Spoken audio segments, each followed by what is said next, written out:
Hi, this is Zira, the robot voice of the Institute of Study Science and Technology. Allow me to take you through the importance of education. Education has become an indispensable part of everybody's life. Education is considered important to have enviable social status, best economic status, and for a great lifestyle. In our life, we are expected to devote a considerable period toward education. During our school, college, and university education, we will have to improvise ourselves with additional skills apart from our studies.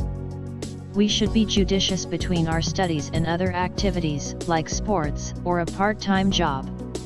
One should not interfere with the other. Our future is going to depend on how sincere and honest we are with ourselves, and how hungry we are for success.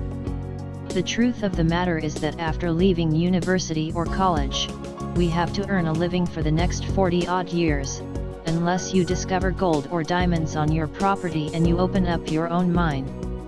So, the next best thing would be to get a proper education and trust in your own abilities. When we look at history past or present, the world consists of those who have, and those who do not have. Sad to say, the haves are in the minority and only consist of between 10 and 20% of the population. We refer to the haves as people without financial constraints. Most of these people are highly educated and studied beyond school grade 12. Effective study skills must be practiced for us to improve. It is not enough to simply think about studying, we have to do it, and in the process use information from what we do to get better. Our entire future hangs in the balance. What do we call a person who gets bitten by the study bug?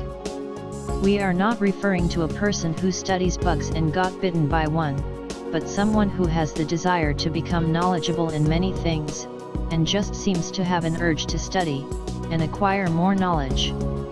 Knowledge is not the same as wisdom. Knowledge is what you gain by learning things.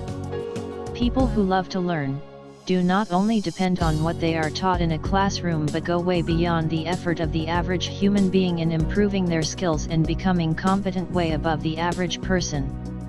What would the suitable expression be for someone having been bitten by the study bug?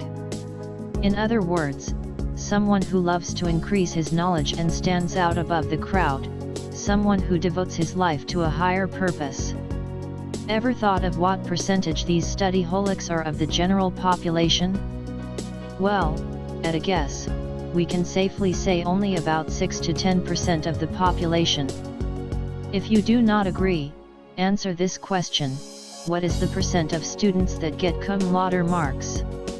Yes, only 6 to 10% of any school, college, or university. Those students are mostly referred to as squares or nerds by the majority of other students. Now we are getting to the nitty-gritty of things. An article published by KnowledgeLover.com states that Aristotle and Socrates were referred to as sophophilics, which is used to describe a person who loves to gather knowledge with a higher emphasis on wisdom. Leonardo da Vinci was known as an erudite. He loved open corpses to learn how the human body functions. His life was filled with exciting experiments. The question is, what do we call today's enthusiastic learner? We leave that over to you. Just like this question, life is a mystery. Don't waste time trying to figure it out. The journey to knowledge is what brings us happiness, not the destination. Get free ebooks and sessions to get started from our website at https://thebeststudycourse.com, and also see who supports and commends us.